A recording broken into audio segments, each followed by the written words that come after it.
Thank you. మరి చూసినప్పుడు ఎప్పుడైనా అక్క బాగా చేసావని కామెంట్ చేయొచ్చు గారా, నువ్వని తెలుసుకుంటాగా. హలో మేడం, మ్యారేజ్ చేసుకుంటే కష్టాలు వస్తాయి అంట, నిజమేనా? నిజమేనండి.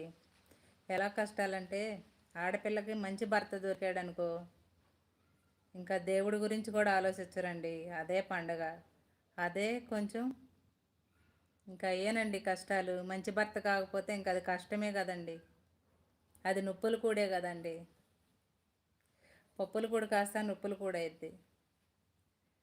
మన తలరాతలో ఉన్నది ఇంకా మనం తప్పించుకోలేమండి. ఇంకా లేడీస్ అన్న తర్వాత అదృష్టం ఉండాలి. ఆడపిల్ల అన్న తర్వాత అదృష్టం లేనప్పుడు ఇంకా ఆడపిల్ల అంటేనే కష్టాలండి. ఆ కష్టాలే ఆడపిల్లకే ఉంటాయండి. అనుభవించే వాళ్ళకే తెలిసిద్దండి. ఇందుకీ మీ కష్టాలు ఏంటండి?